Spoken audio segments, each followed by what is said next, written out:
Today's episode of the Bleav in Steelers podcast is brought to you by betonline.ag. They've been rocking with us since day one.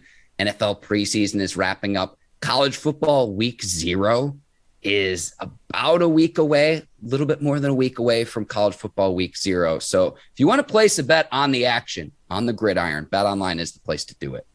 I will be betting online tonight for tomorrow's Manny Pacquiao fight on pay-per-view. Wow. Okay, Ike. I know you like to see fighters mix it up in the ring. I know you're a big fight guy. And if you want to place a bet on the action, again, and BetOnline is the place to do it, visit the website today or use your mobile device and receive your 50% welcome bonus on your first deposit. So before the next big game, the next big match, head over to BetOnline and start playing today. Today's episode of the Bleav in Steelers podcast is also brought to you by our newest sponsor, Balance 7 Ike. And as a former athlete, you know all about the importance of replenishing, renourishing after a hard workout, after a game. And Balance 7 lets people all over the world do just that. That's why I love Balance 7, because it's 7 days a week. And I work out 7 days a week, so I might as well balance my body with Balance 7 days out the week. We've got a promo running with Balance 7 right now. If you go to their website, balance7.com and use the code Bleav, that's BLEAV, at checkout, you'll receive a free 4-ounce bottle of My Smooth Skin with any purchase of Balance 7 products. That product retails at $13.99, so it's a pretty good deal. Again, that's balance7.com, code Bleav, BLEAV. All right, cue the music. It's time to start the show.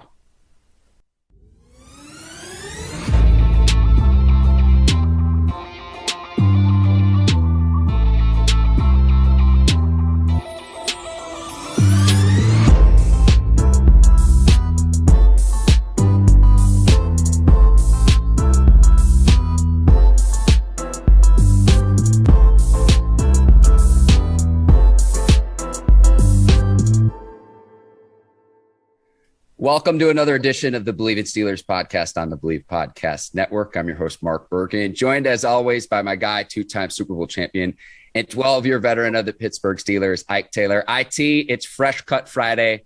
I'm feeling good. How are you, my man? You're looking good too, man. I see you got the baby booty face with the fresh cut. So I'm trying to match your intensity, but right now you're ahead of me right now, dog. Ike, I'm really excited for today's guest. I'm about as excited as Tom Brady is for his avocado ice cream. She's had bylines for many prestigious companies and publications throughout the country, and she is the Steelers team reporter for ESPN. Excited to welcome in Brooke Pryor. And Brooke, I'm glad you're joining us here on the Bleav in Steelers podcast. You need to tell your bosses over at ESPN that this should take priority over your hits on SportsCenter. I'm going to state that right from the get-go. You know what? I'm going to write it down and I'm going to send a note in. I'll let you know what I hear back. I don't know that they'll agree with you, but, shoot your shot. Hey, don't forget, Mark, we don't want to go over our head, man. Somebody got to pay that woman's salary.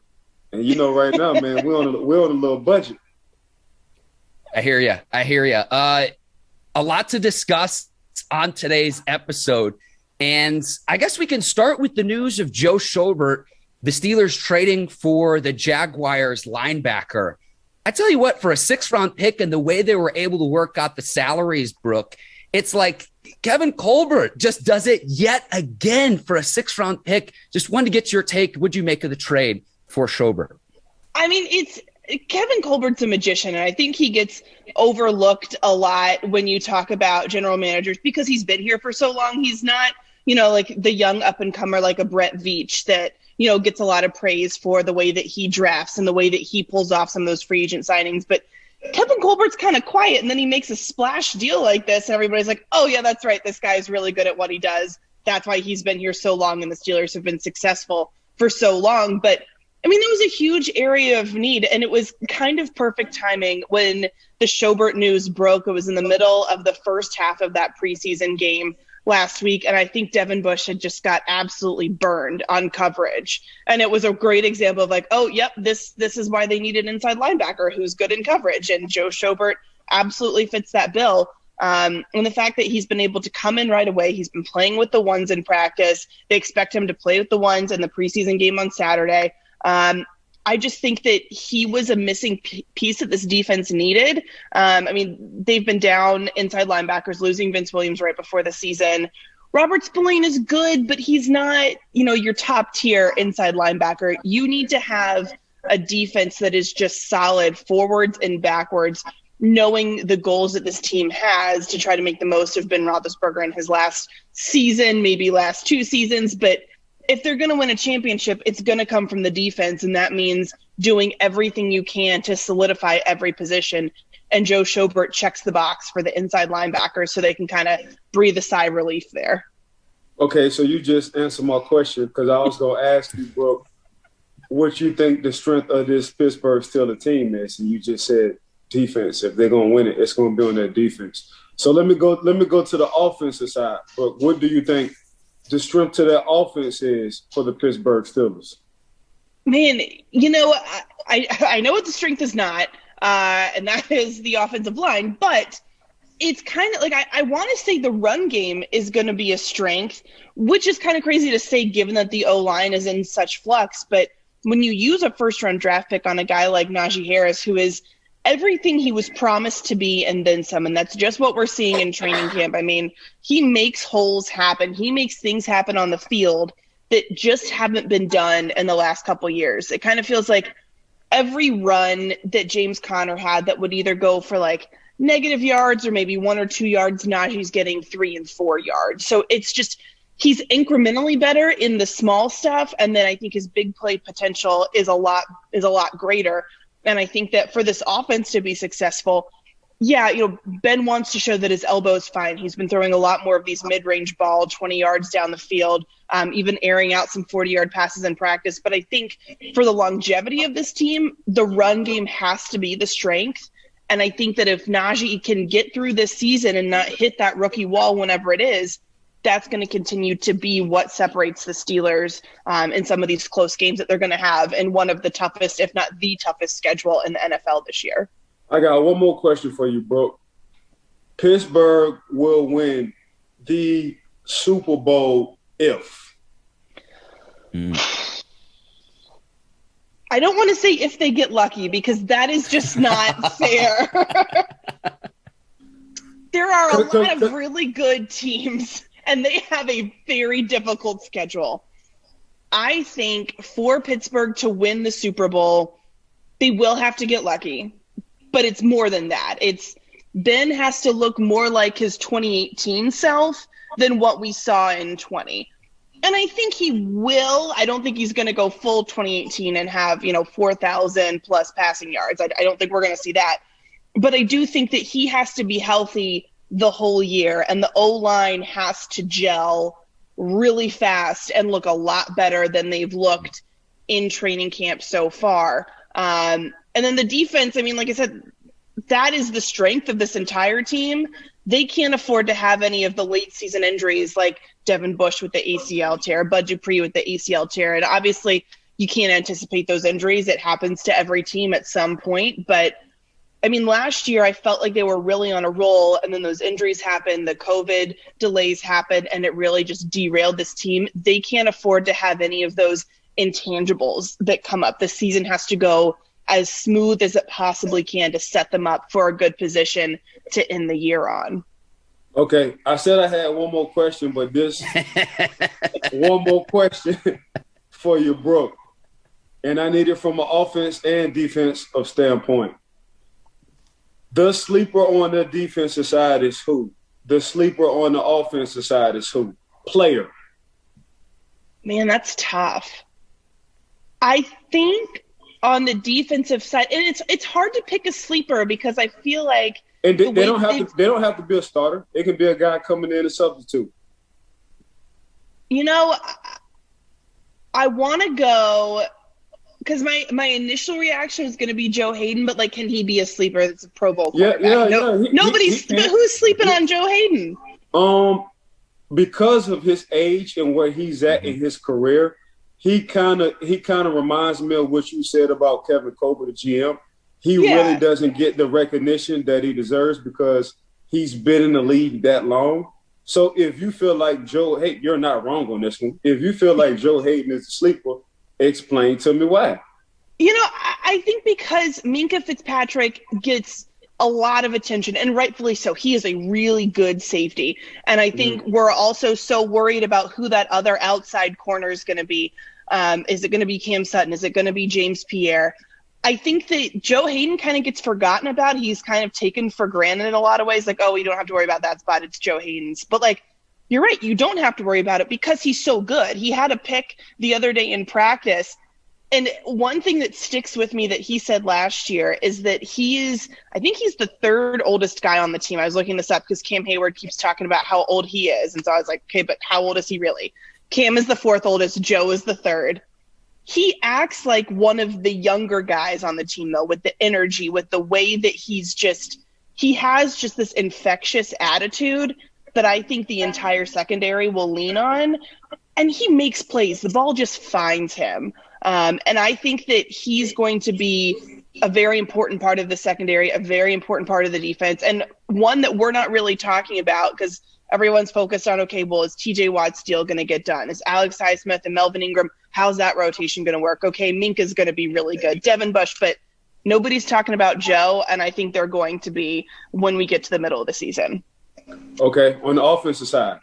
On the offensive side, I'm going to go, I think Anthony McFarland, because we pay so much attention to Najee Harris because he has earned it so far. But Anthony McFarland has been the guy that has impressed me most on the offensive side of the ball, taking that second-year leap. And he really I don't think he was being utilized in the best way in Randy Fichtner's offense last year. He was being put in positions that I was like, is he really being used for are his strengths really being used in the positions they're putting him in? Some short yardage stuff. I was like, that's not the guy that you want. You want him to be in on early downs to make some big, impressive gains. He has the speed. His pass catching ability's gotten a little bit better, but that's not what they need him for. He is just a really fast, zippy running back, and he's been the guy that has consistently taken number 2 snaps behind Najee. So, like, yes, Najee Harris is going to be the bell cow guy, but I think that McFarland's going to be the change of pace back, and I think he's going to make some really impressive plays when we get into the season. Okay, you didn't answer a lot of questions for me. You didn't give me some big tips and hints. I said that was my last question 2 times ago, so now I got to let Mark take over. I think this is the time of the podcast to ask this question. Brooke, I was listening to an interview that you did about when you were working at the Oklahoman at the time you met Minkah Fitzpatrick when he was still at the prep level at an Oklahoma mansion. And I want to preface this story before you tell it, Brooke. I know the first time you met Troy Polamalu in a bathroom is a great story, but Brooke, can you tell us that story of the first time that you met Minkah Fitzpatrick? Yeah, so Minkah, he was actually at Alabama at the time. He had just won, oh my gosh, what's the defensive player award in college? I forget what the name, the Jim Thorpe Award, because that award ceremony is in Oklahoma. So it was my assignment to do the story on him winning. And I'm like trying to figure out how to do it before they had the award ceremony. And I'm told, hey, he's going to this Oklahoma mansion for his for the Super Bowl party. And I was like, okay, cool. Like I'll roll into this. And I walk in. First of all, there's an ice sculpture, and I was like, I am out of my depth here. This is I don't belong here. And there's like all these TVs, surround sound, all these people I don't know. And so I'm just kind of looking around like, where is Minkah? And sure enough, he is like parked right in front of the TV because he actually like, cares about the game. Everyone else is like clearly there because it's a social event. And I, make friends with the ESPN crew that was there to talk to him and everything. And we're like, okay, we need to interview Minkah, but it's too loud in here. Where are we going to go?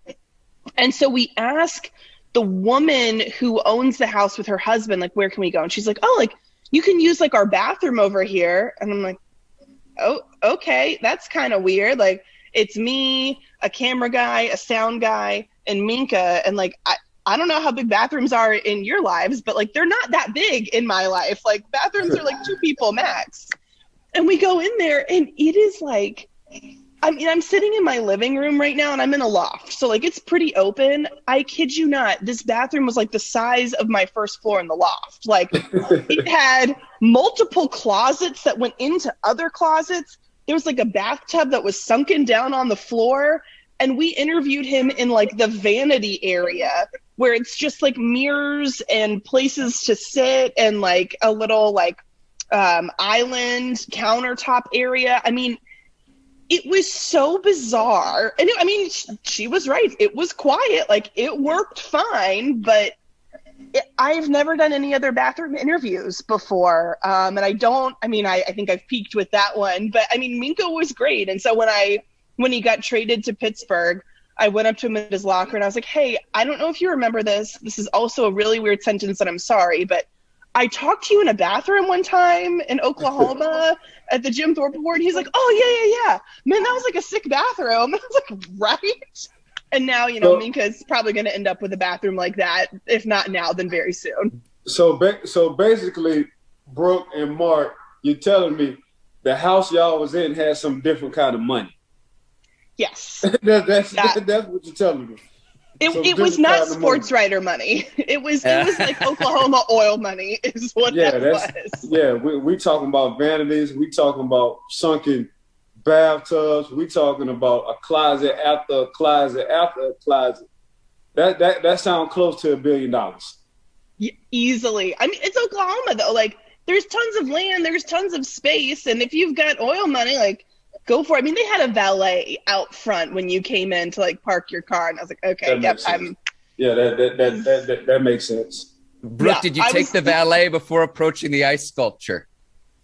I did. I handed them my keys, and I was like, I swear I'm not going to be here long. But then it took like an hour to try to find Minkah, strategize, do the bathroom stuff, and then come back out. And then I went back over to my friend's Super Bowl party that was in like a suburb and a 2-bed, 2-bath, like very normal house. And then I felt much more at home. Brooke, another thing I wanted to ask you about, you've written and covered the Kansas City Chiefs at the Kansas City Star. At the Oklahoman, you covered the Oklahoma Sooners, Baker Mayfield's run. What I wanted to ask you is, as a journalist, how do you establish that connection with a player or a coach while also remaining critical and performing your duties and responsibilities as a journalist? Yeah, it's a really hard thing to do because I'm a people person, and like I love getting to know people's stories, and that's what makes me kind of endeared to them and endeared to their team. I mean, for example, when I draft like my fantasy football draft, I'm so bad at fantasy because I draft guys that I know. Because I want to keep tabs on them, and like that's my excuse. And so it is really hard when you get to know these guys. You want to root for them, but then you also have to remember, like, hey, it's my job to call out like when you've done something wrong, when you're not playing well.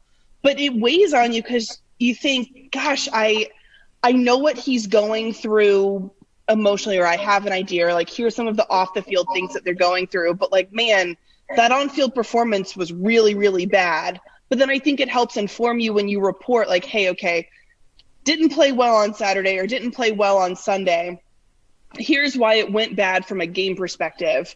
But here are some other things that are going on that could have factored into it. You know, this was happening in practice this week, or they just like, I think one thing I'm really interested by right now, and I really feel for him, is Stephon Tuitt with the death of his brother. Like it makes you feel awful because he hasn't been able to practice and hasn't been participating in things. And so on the one hand, you want to say, gosh, like, is the defense going to be okay if they don't have this piece? On the other hand, you think, well, if that happened to me and my family, like I couldn't do my job. I wouldn't want to go out and do all of these things and feel like I'm not remembering them.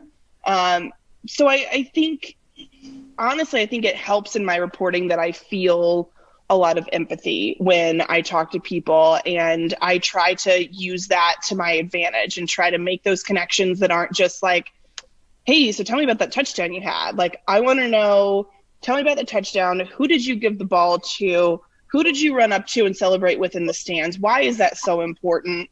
Like Rodney Anderson at OU had so many just weird freak catastrophic injuries. Like I think he broke a bone in his neck at one point, and like one of the best running backs I've ever seen. He scored, I Bleav it was the game-winning touchdown at Kansas State, and he sprinted to the back of the end zone, and I saw his mom there, and he like jumped up and they were hugging, and it was just a really cool moment. And I talked with the mom and the dad afterward, and it was really cool to be able to tell this story of, wow, this was really meaningful for OU season because it kept them alive to get to the college football playoff. But like, it was also really meaningful to Rodney Anderson because he's overcome all of these freak injuries, and his parents happened to get to be at this game. His brother also played college football, so they were splitting their time, and they get to be there all for that moment. So, I mean, I'm getting chills like talking about it again, but like those are my favorite things to write about. So I'm lucky that it's worked out pretty well. So Ms. Brooke, you're up there in Pittsburgh, you're in training camp. I'm sure you're hearing a lot, seeing a lot. Does TJ Watt get his deal done before the season, or do they wait and they franchise tag him and try to work on it in the offseason? Just from your personal opinion. I don't think that I think given how loyal the Steelers are to their players in like the TJ Watt vein, like they want TJ to be a cornerstone of this defense. If they didn't want that, they wouldn't have let Bud Dupree walk in free agency. They would have found a way to keep him around. So in letting Bud Dupree go, they said, TJ is our future. This is the guy that we're going to build around. And then whether it's the end of this season or next season, they're not going to be paying big quarterback money. So I think you give that quarterback money or something close to it to TJ Watt, because he then becomes your quarterback. Granted, he is not the literal quarterback, but that's how you're going to win in the future. That's how you're going to win this season. And I think that they know that, and they're not going to do that to TJ Watt, who is a great teammate, a great role model. I mean, yes, he would be fined if he wasn't at practice, but I think even if that wasn't an issue, even if he wasn't going to be fined, if that wasn't in the CBA, I think he would still show up and do what he's doing, because that's just how he is. He doesn't know how to not practice or how to not be as involved as he can be in things. And so, I know people are like, oh, well, I mean, he's not really practicing. That guy is working so hard on the sideline. He's not just like sitting around making daisy chains. Like, he's pushing the weight cart. He's doing medicine ball workouts. So I think that they find a way to get it done. They got it done last year with Cam Hayward. They get it done with TJ Watt this year, I think. But it's going to come down to like the week before the season. I think the question now is just, will they make him the highest paid pass rusher, or will they come in under Joey Bosa's like 27 million average pay? I think they should pay him more, because I think he's better than Bosa. I think he's better than Myles Garrett, but I'm not signing checks for anyone, so it's not up to me. So, okay. So is he better with Ingram or Bud Dupree on the other side, or is he better by himself with a Robert Spillane on the other side? Like, which one he's better? Because I always felt like Batman always needed Robin when it came down to the outside linebacker position. If you look at James Harrison, you also had to look at Lamar Woodley for a short stint. You know what I'm saying? So, Okay, you take Lamar Woodley out of it, is Debo still Debo? So that's how we look at it. And can't forget Bud Dupree was also a first rounder too. He just so happened to started to play more like a first rounder when TJ Watt came on board. So me personally, I think he should get the 150. I really do. I never looked at it how you looked at it with the situation. He now becomes the quarterback. Of course, he will be the cornerstone, but now he's going to be the quarterback. So I was just curious on your opinion, because right now he's holding out, but they're not saying he's holding out. They just using that he's just working out on the sideline, just staying in football shape. But time will tell. But I'm looking at some of the moves they're making. When I think they just restructured Tuitt's deal. They just restructured Joe's deal. And I think they probably going to restructure one more other person who has a high cap salary and try to make room for this to work. But, yeah, I was just curious on what you thought when it came down to TJ Watt and getting this deal done before the season, or after the season, possibly franchise tagging him, then reworking this deal. Yeah, I think they're definitely going to get it done beforehand. And to your point about does Batman need a Robin, I think 100%. And I think that's why they brought in Melvin Ingram. Plus, they got a great discount on him for a player of that caliber. If he's fully healthy and he's playing the way he was playing in his Pro Bowl years, I think that duo is going to be really good. But, like, Alex Highsmith has – to me, he's similar to, like, an Anthony McFarland on the defensive side. He's taken – a more impressive second-year leap than I was expecting to see. And I think that Melvin Ingram is a really nice insurance signing to bring him in, kind of in case Alex wasn't capable of being the full-time starter opposite TJ. But now you've got this three-man rotation that I think it's going to be like Batman on one side and then maybe like Robin and Alfred on the other side helping him out. Like, they're going to be great all together, but like TJ's definitely still Batman. Okay. Going to get the whole Justice League together, Ike. Right.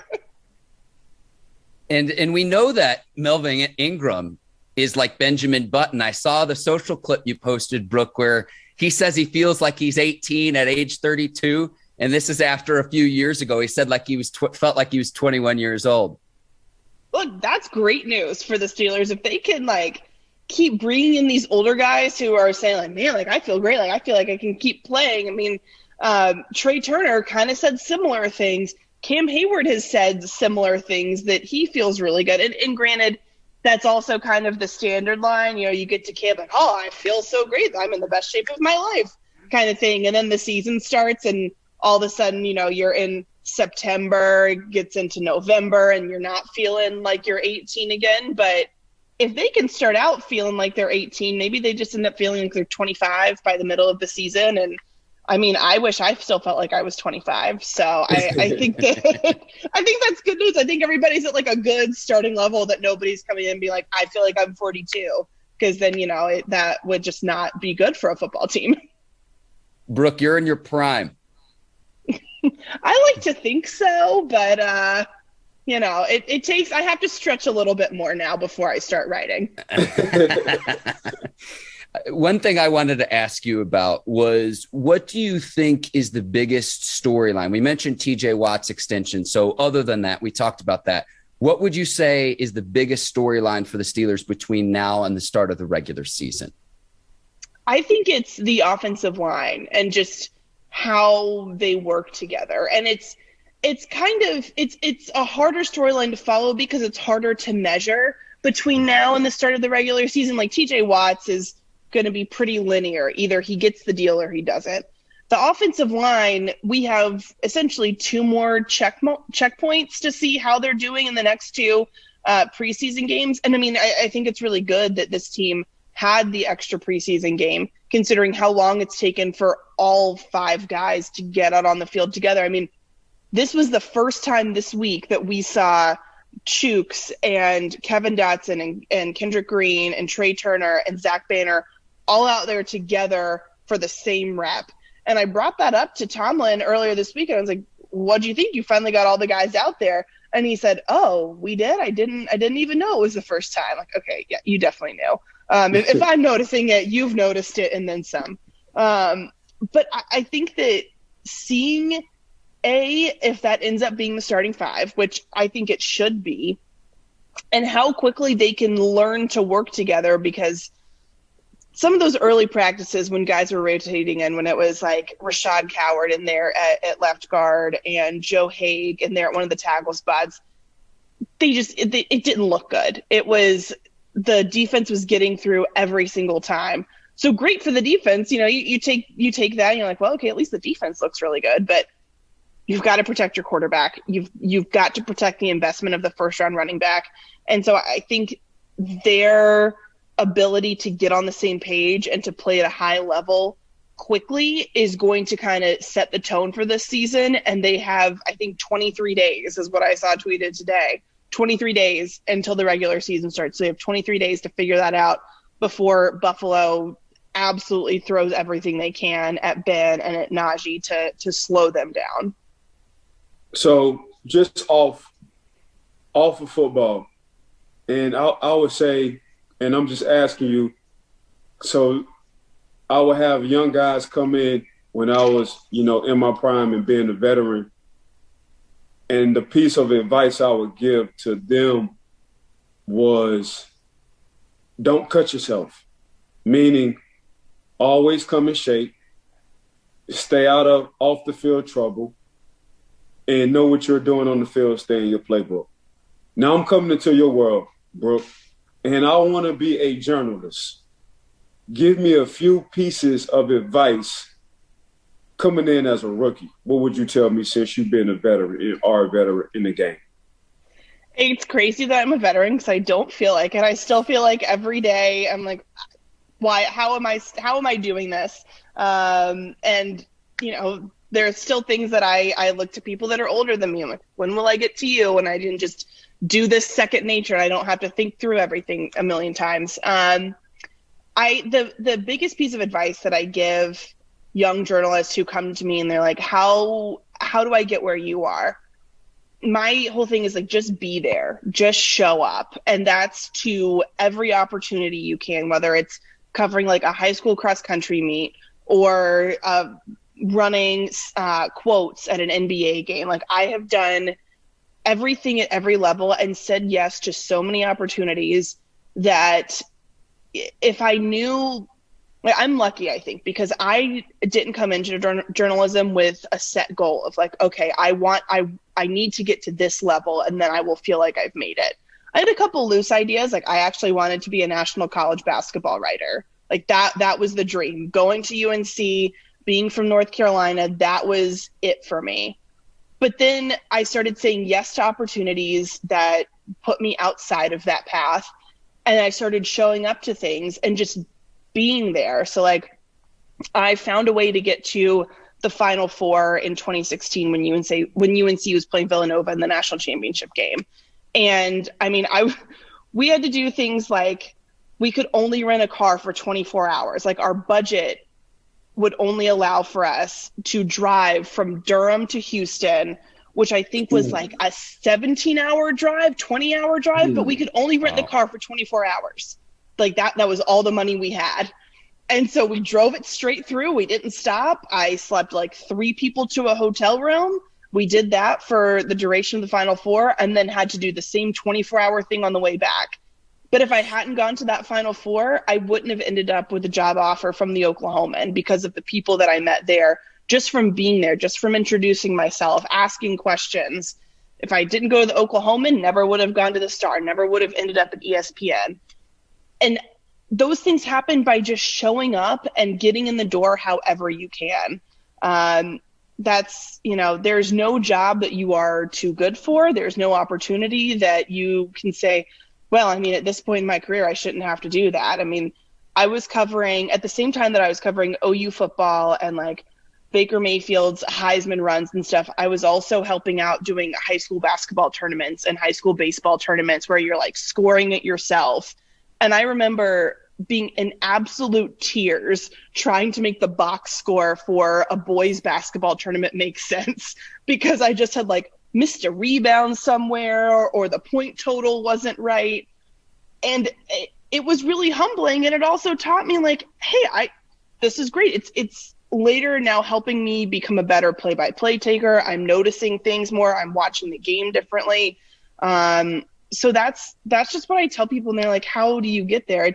It's not by only saying yes to the name brand opportunities. It's not by just saying yes to like, oh, well, ESPN has an internship opportunity. I only want to work at ESPN, so I'm only going to take ESPN, branded things or things that will get me there. Like, just kind of cast a wide net, show up to things. When you get in the jobs, like, go to every practice, go to every community event, go to every game, be there early. If you can be on the sideline, be on the sideline. Make sure that people are getting familiar with you and seeing your face, because that's one thing for me. I've gone to a lot of different places that have had people who cover the team have been there for a long time. I mean, in Pittsburgh, everybody who covers the Steelers has been doing it longer than like my parents have been married. Like right. It is, you start and you don't leave. Correct. And so I'm never going to be able to compete with 30 years of experience, but I can show up every day and I can be accountable for things that I write, and I can be open. And if somebody takes issue with it, if a player or person on the coaching staff is like, hey, you were wrong on that, I want to be there so you can come tell me that I didn't do a good job. And then I want to learn how I can get better. So I think, yeah, just be there. Be there early, stay late. You pick up on little things by just kind of sitting around and watching. You don't have to be the loudest person in the room.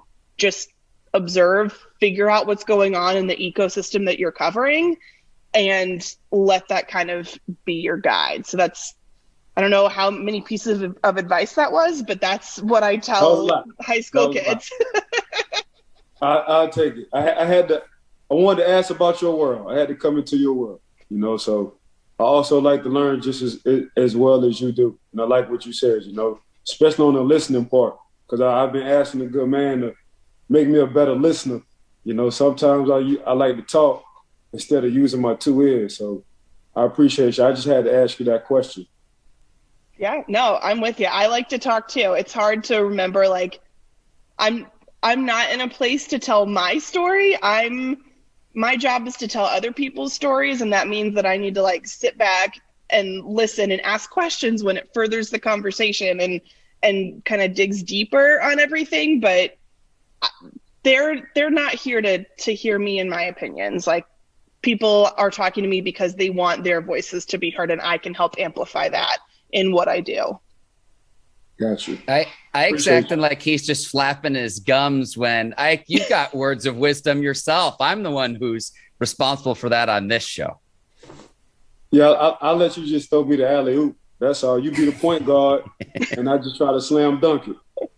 So what happens when I want to play Malone one day, Ike? I'm happy to be your Stockton, but sometimes we got to roll reverse. Yeah, I get it. I understand. You just got to let me know when, you know.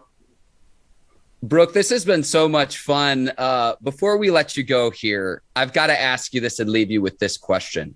How awesome is it going to be to see Aaron Rodgers in the black and gold in 2022? Well, that would be something, wouldn't it?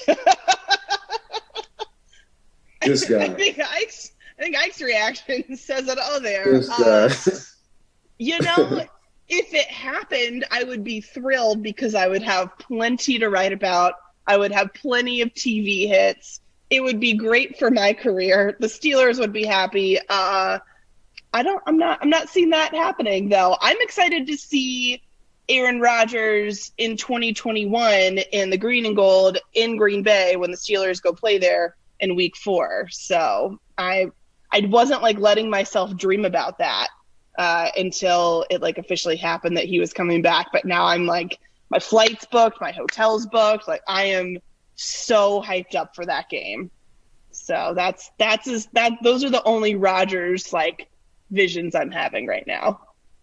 Keep it in the back of your brain. I'm just saying crazier things have happened. I'll start pre-writing just in case. My gosh, this guy. Lions Steelers tomorrow night. Brooke, I assume you'll be there for the game 3 of the preseason for the Steelers. I wouldn't miss it for the world. We get to see Ben Roethlisberger on the field in Heinz Field with fans in the stands. It's been a long time. I'm really, really excited, and I try to not get excited for preseason games because we all know like the excitement's kind of gone by the second half. But between Ben, you've got a backup quarterback competition with Mason and Dwayne Haskins. The storylines write themselves, so I'm ready for it. I wish the kickoff was earlier, but you know, I can't have it all my way. Nobody asks me, consults me when they make the schedule.